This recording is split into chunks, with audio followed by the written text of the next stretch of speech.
Hello प्यारे बच्चों, नमस्कार। आपका स्वागत है हमारे YouTube channel Gurukulam coaching institute में। और आज हम बात करेंगे next topic, that is a supply and its function. Last video में हमने डिमांड एंड देयर फंक्शन की बात की थी कि जो डिमांड है और उसके फंक्शन क्या क्या रहते हैं, उसको हमने पूरा थॉरली डिस्कस किया है। और अगर वो वीडियो नहीं देखा है ना, फिर सबसे पहले उसको देख लीजिए। क्योंकि जब हम माइक्रो इकोनॉमिक्स की बात करते हैं तो माइक्रो इकोनॉमिक्स में सबसे महत्वपूर्ण जो बात रहती है वो डिमांड और सप्लाई के ऊपर रहती है। क्योंकि टोटल का टोटल जो ये स्ट्रक्चर है ये डिमांड और सप्लाई के बेसिस पे ही रन करता है। ठीक है, तो जब तक आपको डिमांड और डिमांड के फंक्शन और कंपोनेंट्स समझ नहीं आते तो आप सप्लाई और सप्लाई के कंपोनेंट एंड फंक्शन भी नहीं समझ सकते, क्योंकि डिमांड और सप्लाई साथ साथ पैरेलल चलती है। ठीक है, तो चलिए स्टार्ट करते हैं। आज का जो ये लेक्चर रहने वाला है बहुत ही शानदार और ज़बरदस्त रहने वाला है। सबसे पहले हम स्टार्ट करेंगे डिमांड की डेफिनेशन से। सो डिमांड की जो डेफिनेशन है प्यारे बच्चों, दैट इज़, डिमांड में हम किसकी बात कर रहे हैं, यहाँ पे बात कर रहे हैं, एक मिनट, ठीक है, चलिए ठीक हो जाएगा। ठीक है, ये लीजिए। ठीक है, सो डेफिनेशन में क्या कहा गया है कि जो सप्लाई है, सप्लाई क्या रहती है, सप्लाई का मतलब क्या है। तो जब एक प्रोड्यूसर होता है वो किसी भी वस्तु एवं सेवा का उत्पादन करता है और वो उस वस्तु एवं सेवा का उत्पादन करना उचित समझता है जिससे उसे ज़्यादातर क्या मिले, प्रॉफिट मिले। और जब उसको प्रॉफिट मिलना है तो इसका मतलब क्या कि वो किसी निश्चित कीमत पे उस वस्तु को बेचेगा। तो इसका मतलब क्या है कि there must be a market and there must be a producer and there must be a certain defined price for that goods and services और in a very specific period of time, that is called the supply. चलिए यहाँ देख लेते, थोड़ा सा इसको लिख के आपको ज़्यादा क्लियर होता है। जैसे कि मैंने बोला कि what is supply, supply is the function of, किसके लिए बोलेंगे आप कि भाई एक जो प्रोड्यूसर है, यहाँ पे सप्लाई के लिए कौन चाहिए, सबसे पहले कौन सप्लाई क्रिएट करेगा मार्केट में, प्रोड्यूसर ही करेगा। ठीक है, तो प्रोड्यूसर होगा, प्रोड्यूसर किसी वस्तु एवं सेवा को उत्पादित करने के लिए एबल है और उसकी इच्छा भी है। प्रोड्यूसर इज अ विलिंग, ठीक है, इसमें दो चीज़ें रहेगी आपकी, producer is willing and able, willing and able to buy to sell. ठीक है, टू क्या करना है, सेल। ठीक है, वो उसको बेचने के लिए वो तैयार होना चाहिए। ठीक है, किसी वस्तु को बेचने के लिए जो प्रोड्यूसर है वो तैयार होना चाहिए, to able to sell a certain commodity at a given price. ठीक है, given price in the market. ठीक है, तो ये इसका डेफिनेशन है। सप्लाई का डेफिनेशन क्या बना बच्चों कि एक पूर्ति के लिए आपके पास उत्पादक जो करता होता है वो अपनी इच्छा भी रखता हो और वो सामर्थ्य भी रखता हो किसी वस्तु को बेचने के लिए एक निश्चित कीमत पर किसी निश्चित बाजार में, वही हमारी सप्लाई कहलाएगी। उसके बाद नेक्स्ट चलेंगे प्यारे बच्चों, सप्लाई फंक्शन। तो सप्लाई फंक्शन को देखेंगे, सिमिलरली फंक्शन डिमांड की तरह ही रन करता है, बट यहाँ पे सप्लाई के पॉइंट ऑफ व्यू से समझेंगे, वहाँ हमने डिमांड के पॉइंट ऑफ व्यू से समझा। तो इसका जो फंक्शन लिखा जाएगा दैट इज़ क्यू एक्स। ठीक है, इस तरह से लिखा जाएगा, यानी कि टोटल क्वांटिटी सप्लाइड, ठीक है, ऑफ एक्स, यानी कि जो कोई सर्टेन कमोडिटी है उसकी टोटल क्वांटिटी हमने कितनी सप्लाई करनी है, इज द फंक्शन ऑफ, मतलब ये जो टोटल सप्लाई है वो किसके ऊपर डिपेंड करेगी, सबसे पहले तो प्राइस ऑफ दैट कमोडिटी के ऊपर डिपेंड करेगी। उसका जो प्राइस है, खुद की जो वस्तु का खुद का जो प्राइस है वो कितना है, और उसके अंदर जो उसको उत्पादन करने के लिए उसमें जो इनपुट्स डाले गए हैं उसमें कितना खर्च आया है, प्राइस ऑफ द इनपुट्स। ठीक है, एंड फिर टेक्नोलॉजी, किस टेक्नोलॉजी से उसको उत्पादित किया गया, गवर्नमेंट्स पॉलिसीज एट्सेट्रा। तो ये महत्वपूर्ण जो पॉइंट्स हैं ये सप्लाई के फंक्शन में काम करते हैं। सप्लाई किसके ऊपर डिपेंड करती है प्यारे बच्चों, आपसे पूछा जाएगा कि सप्लाई किसके ऊपर डिपेंड करती है, तो आप बोलेंगे सप्लाई मेजरली उस वस्तु की खुद की कीमत के ऊपर और उसमें उत्पादन के लिए जो इनपुट्स यूज़ किए गए हैं उसके ऊपर डिपेंड करती है, टेक्नोलॉजी के ऊपर डिपेंड करती है और गवर्नमेंट की पॉलिसीज़ के ऊपर डिपेंड करती है।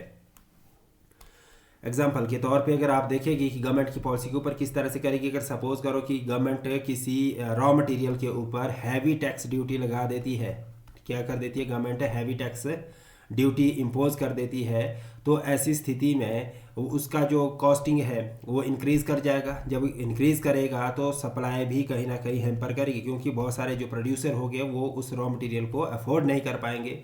तो सप्लाई भी कम होगी, उसका उत्पादन भी कम होगा। तो इस तरह से गवर्नमेंट की पॉलिसी भी हमारी सप्लाई को काफ़ी हद तक अफेक्ट कर सकती है, ये आप याद रखिएगा।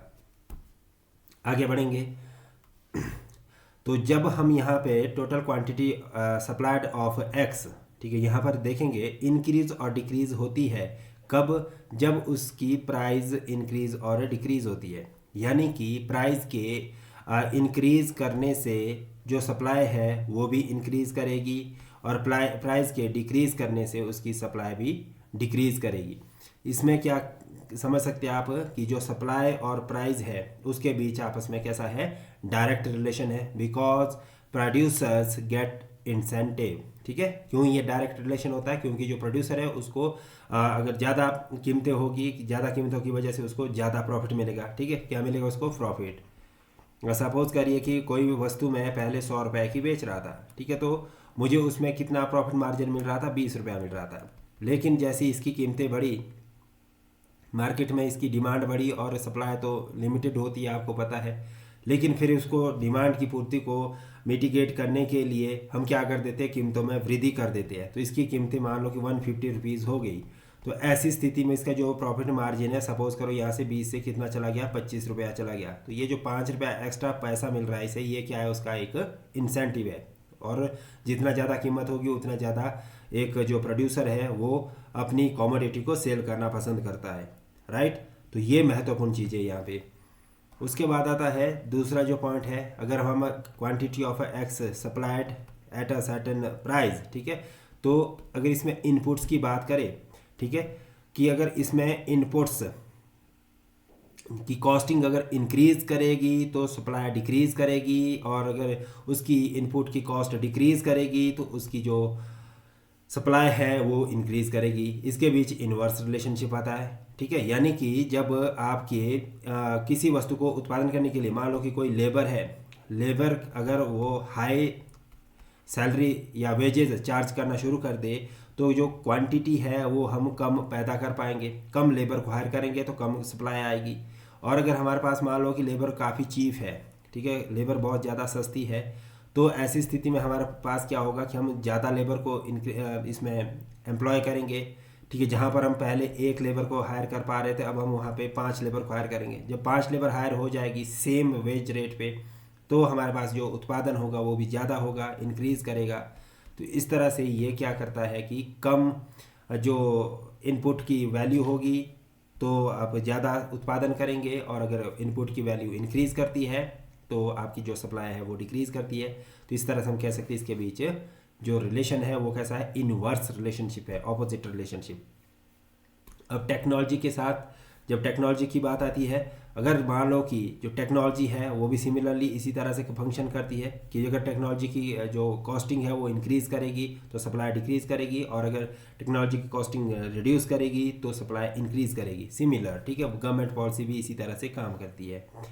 इसके बाद आता है हमारे पास लॉ ऑफ सप्लाई। जब हम लॉ ऑफ सप्लाई की बात करते हैं, यानी कि मांग का नियम, इसको हम हिंदी में क्या कहते हैं, इट इज़ कॉल्ड एज मांग का नियम। ठीक है, जो हिंदी मीडियम के बच्चे हैं तो वो समझने में आसानी महसूस करे।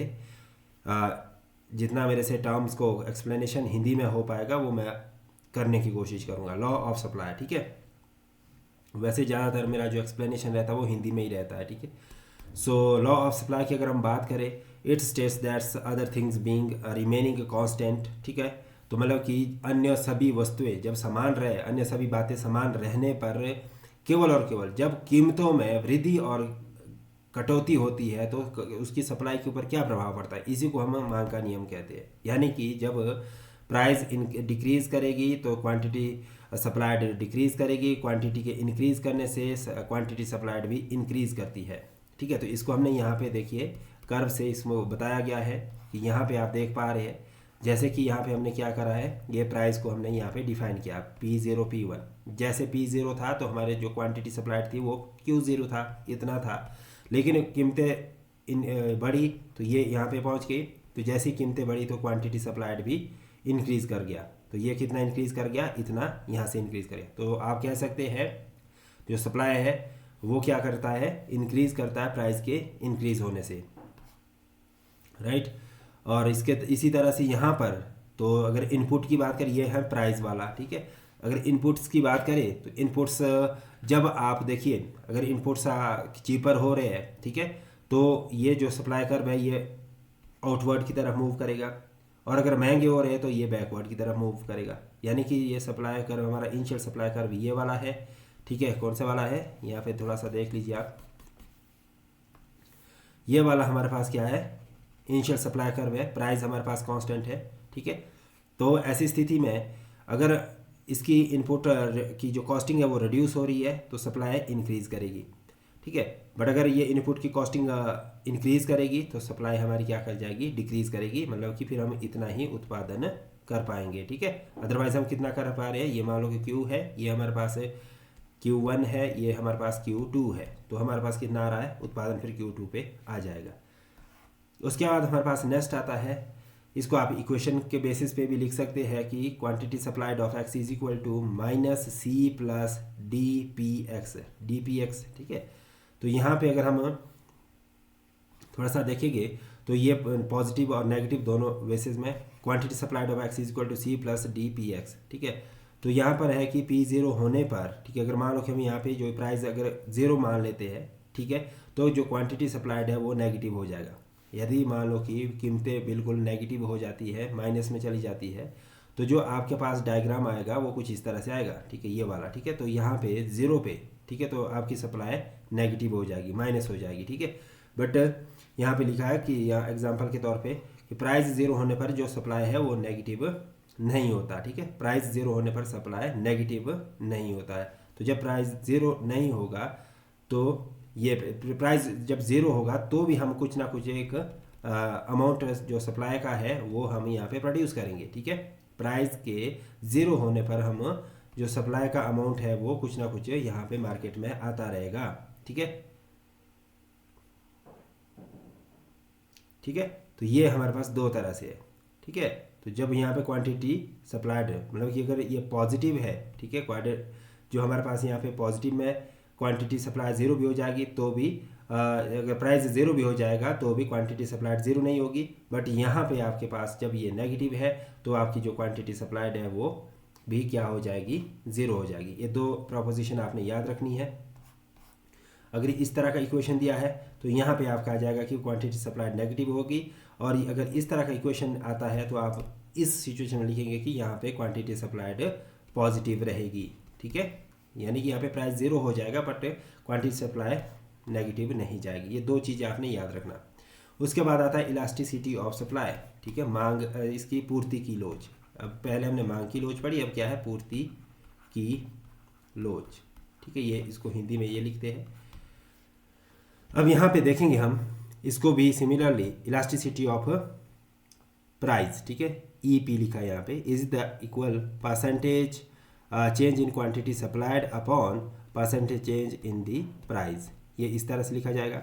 इज इक्वल कितना होता है, quantity change in quantity supplied upon initial quantity supplied into 100 divide by, ठीक है, total change in the price upon initial price change in the price into 100, ठीक है। तो अगर इसको आप फर्दर सॉल्व करेंगे, ठीक है, तो ये 100 से 100 कट हो जाएगा, फिर आपके पास बच जाएगा delta Q upon Q into P upon delta P, क्योंकि ये इन्वर्स हो जाएगा।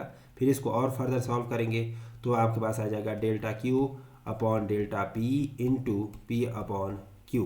तो ये आपके पास है फाइनल इक्वेशन सॉल्व करके आएगी।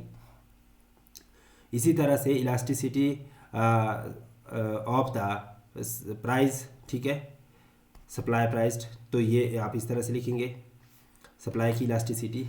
तो इसमें आप ये दो चीज़ें महत्वपूर्ण तौर से याद रखिए, price elasticity of supply positive, और यहाँ पे दूसरा होगा price elasticity of demand is negative. ये याद रखना। जब हम इलास्टिसिटी की बात करते हैं, प्राइस इलास्टिसिटी की, तो जब हम सप्लाई के पॉइंट ऑफ व्यू से देखें इसको तो ये पॉजिटिव रहती है, और डिमांड के पॉइंट ऑफ व्यू से देखें तो ये नेगेटिव रहती है। उसके बाद आता है हमारे पास degree of price elasticity of supply. Different degrees है, जैसे कि हमारे पास इज इक्वल है इलास्टिसिटी ऑफ सप्लाई, ठीक है, प्राइस इलास्टिसिटी ऑफ सप्लाई, ठीक है। तो अगर हम इसकी देखें तो ये इक्वल टू 1 कब रहती है, जब हमारे पास percent change in quantity supplied is equal to the percent change in the price, ठीक है, चेंज इन दी प्राइस। तो ये जो कर्व बनेगा सप्लाई का वो कुछ इस तरह से बनेगा। यहाँ पे ये price elasticity of supply is equal to 1 है, और price elasticity of supply infinite कब रहेगी, ठीक है। तो ये इनफाइनाइट जो ये डायग्राम है वो एक्चुअल में कुछ इस तरह से बना है, ठीक है। ये ऊपर नीचे हो गया, यहाँ पे देख लीजिए आप, ठीक है, ये वाला, ठीक है। Price elasticity of supply infinite कब रहेगी, ये यहाँ पे रहेगी, ठीक है। मतलब कि यहाँ पे प्राइस में बिल्कुल बदलाव नहीं, थोड़ा सा बदलाव होने की वजह से जो क्वांटिटी सप्लाई है वो या तो ज़ीरो हो जाएगी या इनफाइनाइट या बहुत ज़्यादा इंक्रीज या डिक्रीज कर जाएगी, ठीक है। तो इसको हम क्या कहते हैं, infinite price elasticity of supply.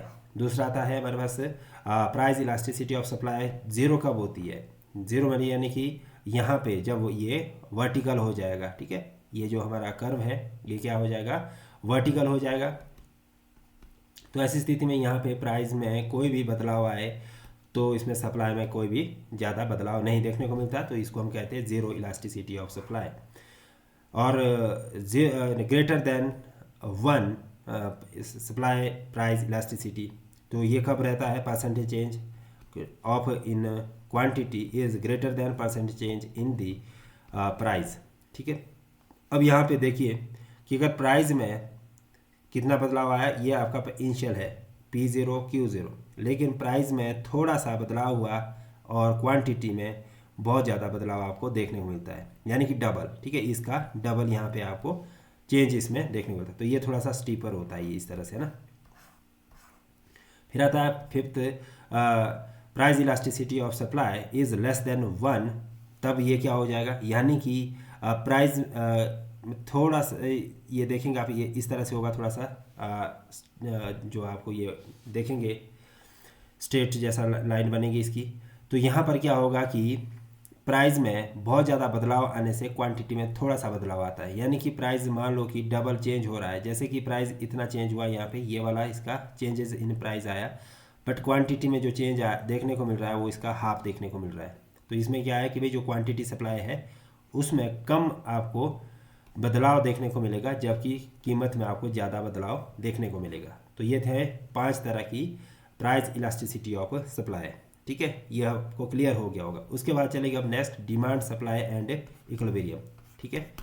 अब हम डिमांड एंड सप्लाई को देखेंगे तो यहाँ पे हमारे पास क्या है, यहाँ पे हमारे पास है प्राइस और यहाँ पे है quantity, demanded upon quantity supplied, ठीक है। तो ये इसका जो पॉइंट है that is the equilibrium point, e point. यहाँ पे क्या है, demand is equal to the supply, यानी कि इस प्राइस और इस क्वांटिटी पे डिमांड और सप्लाई एक दूसरे के बराबर है, और यहाँ पे ही उपभोक्ता का मैक्सिमम सेटिस्फैक्शन हो रहा है। प्रोड्यूसर के लिए मैक्सिमम प्रॉफिट है और जो कंज्यूमर है उसके लिए मैक्सिमम सेटिस्फैक्शन इस पॉइंट पे मिल रही है, ठीक है।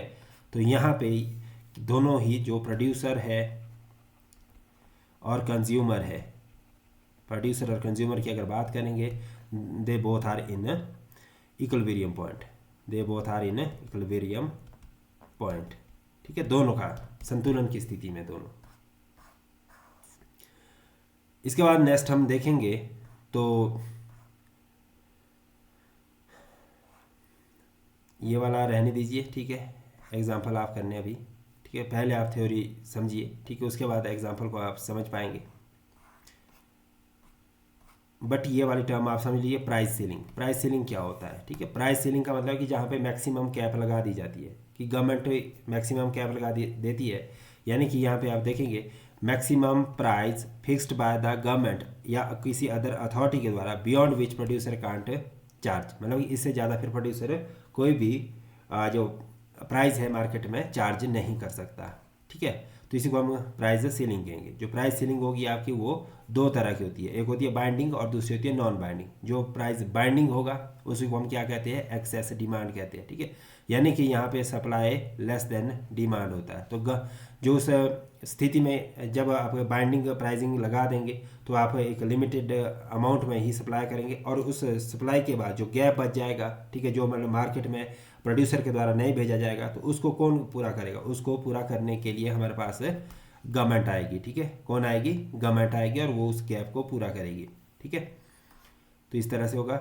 उसके बाद आता है कंज्यूमर सरप्लस। कंज्यूमर सरप्लस क्या होता है, यानी कि जो उपभोक्ता अधिशेष की बात की जाती है, it is the difference between what consumer is willing to pay for a commodity and what actually ends up with paying. कहने का तात्पर्य क्या है कि जहाँ पे एक उपभोक्ता एक्चुअल में पे करने की कैपेसिटी रखता है और जो वो एक्चुअल में पे करता है, मतलब उसकी जो कैपेसिटी, इच्छा, विलिंग कितनी उसको पे करने की और वो एक्चुअली कितना पे करता है। मान लो कि मेरी इच्छा पे करने की है 100 रुपया, लेकिन एक्चुअली मैं 50 रुपया ही पे कर रहा हूँ, तो उसको हम इस तरह से समझ सकते हैं, ठीक है, कि एक्चुअल मेरा जो प्राइस है वो 50 रुपया था पे करने का, लेकिन विलिंग जो मेरी विलिंगनेस में आता वो मेरा कितना आ रहा था, 100 रुपीज़ आ रहा था। इसको हम यहाँ पे देखेंगे तो डायग्राम है ये, तो इसमें आप देखेंगे कि जो यहाँ पे हमारे पास ये डायग्राम है, तो इसमें हमारे पास क्या दिया गया है कि ये प्राइस है, इस साइड में हमने प्राइस है, यहाँ पे क्वांटिटी मेजर कर रही है, तो ये जो हमारे पास डी है, डिमांड कर्व है, that is equal to the marginal utility. Marginal utility क्या है, that is the summation of marginal utility is equal to the total utility, यानी कि जब हम टोटल यूटिलिटी को एडिशन करेंगे उसी में से हम मार्जिनल यूटिलिटी निकाल पाते हैं, ठीक है। तो टोटल यूटिलिटी हमारे पास कितनी है, ए प्लस बी की टोटल यूटिलिटी है। बट यहाँ पर ये जो प्राइस सेट किया गया है, टोटल प्राइस मार्केट में इतना है, लेकिन यहाँ पे इस प्राइस पे जो कंज्यूमर है वो कितना परचेज़ कर रहा है, Q0 परचेज़ कर रहा है, ठीक है, बट इतनी प्राइस पे तो नहीं कर रहा है, ये तो उसके लिए रिमेनिंग बच गया, ठीक है। तो इस तरह से हम क्या कह सकते हैं कि मैक्सिमम जो कंज्यूमर कैन पे TU, ठीक है, कितना पे कर सकता है वो कर सकता है, टोटल जो यूटिलिटी है वो उसकी इतनी है, ठीक है। और consumer willing to pay is equal to a plus b, consumer इतना ये सारा का सारा पे कर सकता है, बट एक्चुअली वो कितना पे कर रहा है, वो इतना ही पे कर रहा है, ये बी पॉइंट हुआ, ठीक है। So A is the consumer surplus, जो ये वाला ऊपर वाला पोर्शन बच गया, ये क्या बच गया, उसका कंज्यूमर का सरप्लस बच गया, ठीक है। तो इसी तरह से कंज्यूमर इक्विलिब्रियम आ गया। यहाँ पे डिमांड एंड सप्लाई को देखेंगे तो डिमांड एंड सप्लाई के पॉइंट ऑफ व्यू से जो ऊपर वाला ये पोर्शन है ये क्या है, कंज्यूमर सरप्लस है, ठीक है। सप्लाई इतनी है, डिमांड इतनी है, ठीक है। तो डिमांड के अकॉर्डिंग और प्राइस जो मार्केट में सेट है वो दैट इज़ P1 या P0, कुछ भी लिख लीजिए आप, P1 P0 जो भी लिखना है, तो इसके अकॉर्डिंग ये कंज्यूमर सरप्लस बच गया, ठीक है। उसके बाद आता है calculation of CS, consumer surplus, ठीक है, कि हम इसको कैसे कैलकुलेट करते हैं। तो एक एग्जांपल है कि अगर मान लो कि P is equal to 100 minus 5Q, और अगर P की हम वैल्यू रखें 10, तो यहाँ पे कंज्यूमर सरप्लस क्या होगा। तो ऐसी स्थिति में हमारे पास यदि Q0 मान लिया जाता है, क्या माना जाता है, Q0 P हमारे पास 100 है, तो प्राइस हमारे पास कितना निकल जाएगा, प्राइस निकल जाएगा हमारे पास 100, क्योंकि 50 को जब मल्टीप्लाई करेंगे तो ये 0 हो जाएगा, तो हमारे पास आएगा प्राइस 100। तो ऐसी स्थिति में जब प्राइस 100 हो जाएगा तो यहाँ पे हम क्या देख पाते हैं, यहाँ पे हम देख पाते हैं कि जब प्राइस हमारे पास 0 हो गया तो 0 is equal to 100 minus 5Q, तो 100 is equal to 5Q minus 5Q, क्योंकि ये जब इधर ले जाएंगे तो माइनस का हो जाएगा, और Q is equal to 100 upon 5 और 20। तो इस तरह से हमारे पास जो क्वांटिटी आ जाएगी वो कितनी आ जाएगी, वो आ जाएगी 20, और प्राइस कितना आया था हमारे पास, प्राइस आया था 100, ठीक है। सो अब यहाँ पे हम इसको कैलकुलेट करेंगे, ठीक है। तो कैलकुलेट करने का जो फॉर्मूला है वो क्या रहेगा, CS is equal to 1/2 base into height, ठीक है। तो इस तरह से इसको हम कैलकुलेट करेंगे। तो ये हमारे पास बेस है, ये हाइट है, तो हमारे पास जो प्राइस आया था वो 100 आया था, और जो हमारे पास क्वांटिटी आई है वो मैक्सिमम क्वांटिटी, ये वाला पॉइंट हमारे पास 20 है, ये वाला पॉइंट हमारे पास 100 का है, ठीक है। तो इसको हम इसमें डाल देंगे, बेस और हाइट में मल्टीप्लाई कर देंगे, तो ये आया हमारे पास 1/2 18 इंटू 90, ठीक है, 18 इंटू 90, क्योंकि 10 तो ऑलरेडी यहाँ पे ये माइनस हो जाएगा, ठीक है। इज इक्वल टू कितना आ जाएगा, फिर इसको जब हम मल्टीप्लाई करेंगे तो ये आ जाएगा 810। तो हमारा जो कंज्यूमर सरप्लस है वो यहाँ पे इस स्थिति में कितना है, 810, ठीक है। तो यहाँ पे ये देखेंगे आप। उसके बाद नेक्स्ट आता है हमारे पास find intercepts of the demand curve, या find actual quantity of price, ठीक, क्वांटिटी और प्राइस, ठीक है, ये सब find the area of consumer surplus. अगर आप इसको निकालेंगे लीनियर सरप्लस के ये सारे निकलेंगे। तो एग्जांपल के तौर पे अगर आप देखें नॉन लीनियर का एग्जांपल देखेंगे, अगर आप P is equal to 25 minus 2Q square, तो इसमें हमने क्या निकालना है, अगेन वही कंज्यूमर सरप्लस, जहाँ पे प्राइस हमारे को गिवन दिया गया है कितना, 5। तो हमारे पास फॉर्मूला है कंज्यूमर सरप्लस का, ठीक है, root function of x minus price of x तो यहाँ पे स्क्वायर रूट में आ जाएगा 25Q, ठीक है, -2Q² अपॉन 2, ठीक है। ये 2Q² क्या है, ये वाला है ना, माइनस 2Q3, ठीक है, क्योंकि यहाँ पे 2Q तो स्क्वायर तो दिया है, प्लस एक Q और इसमें ऐड हो जाएगा स्क्वायर का, ठीक है, डिवाइड बाय 3 माइनस 5Q, ठीक है। तो इस तरह से ये निकल जाएगा। फिर आता है प्रोड्यूसर सरप्लस। प्रोड्यूसर सरप्लस की हम बात करें तो प्रोड्यूसर का सरप्लस कहाँ होगा, ये आपके पास डिमांड और सप्लाई फंक्शन दिया गया है अगेन। तो ये तो था हमारे पास ऊपर को कंज्यूमर सरप्लस, लेकिन जो ये नीचे वाला पोर्शन बच जाता है यहाँ पे, ये वाला पोर्शन, ये क्या है, प्रोड्यूसर सरप्लस बच जाता है। तो ये कई बार डायग्राम में पूछा भी जाता है कि कंज्यूमर और प्रोड्यूसर सरप्लस कौन सा है, तो ये कंज्यूमर सरप्लस है और ये प्रोड्यूसर सरप्लस है। तो ये हमने ये कंज्यूमर प्राइस सीलिंग डेफिनेशन ऊपर पढ़ ली थी, ठीक है। तो यहाँ भी थोड़ा सा देख लेते हैं। तो maximum price minus price upon P upon S, ठीक है, सप्लाई कैन चार्ज, ठीक है। जो मैक्सिमम जो प्रोड्यूसर एक समय में मैक्सिमम जो अमाउंट चार्ज कर सकता है, तो ये प्राइस सीलिंग कहलाएगा, ठीक है। तो यहाँ पे ये नॉन बाइंडिंग वाला डायग्राम है, ये नॉन बाइंडिंग है, और ये क्या है, बाइंडिंग प्राइस सीलिंग, ये वाला ना बाइंडिंग। यहाँ पे यहाँ से कम नहीं कर सकता और यहाँ से ज़्यादा वो नहीं कर सकता। Red lines are price ceiling, ठीक है। तो ये दोनों लाइनें क्या प्राइस सीलिंग थी। नंबर 1 है binding price ceiling less than P*, और non binding price ceiling is more than P*। मतलब यहाँ से ऊपर को होगी तो नॉन बाइंडिंग है, यहाँ से नीचे को होगी तो ये बाइंडिंग है। मतलब यहाँ से नीचे वो मार्केट में प्राइस को नहीं निकाल सकते, मैक्सिमम इतना है, ठीक है। सो impact of binding price ceiling, इसके प्रभाव क्या पड़ते हैं। तो इसका सबसे पहला प्रभाव पड़ेगा कि एक्सेस डिमांड का जो ये गैप है ये राइज हो जाएगा, विच में be supplied by governments otherwise price में इंक्रीज, और इंक्रीज कहाँ के लिए कर जाएगा, ठीक है। ये मतलब अगर ये सप्लाई यहाँ पे प्रोड्यूस नहीं की गई तो इस सप्लाई की वजह से शॉर्टफॉल ऑफ डिमांड हो जाएगा, और फिर इसकी वजह से जो प्राइस है ऑटोमेटिकली इंक्रीज कर जाएंगे P* की तरफ, ठीक है। तो ये इस तरह से इसके मेजर थे, बाकी आपके लिए उतना ज़्यादा ज़रूरी नहीं है, ठीक है।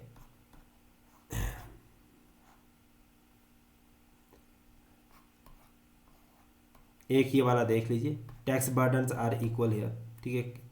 टैक्स बर्डन कब कब होता है, ये देख लीजिए, जब आपका elasticity of demand is equal to elasticity of supply is equal to 1, ठीक है। तो ये इसका मतलब क्या है, आफ्टर द टैक्सेज, अगर टैक्स का बर्डन डलता है, टैक्स डाला जाता है, तो टैक्स की वजह से जो टैक्स का जो बर्डन होता है, ठीक है, टैक्स बर्डन, तो यहाँ पे जो प्रोड्यूसर है और जो कंज्यूमर है वो दोनों के ऊपर यहाँ पे इक्वल वेटेज रहता है, ठीक है। कब, जब ED is equal to ES is equal to 1, ठीक है। बट अगर ED is greater than ES, तो यहाँ पर जो टैक्स का बर्डन है वो प्रोड्यूसर के ऊपर ज़्यादा पड़ता है, ठीक है।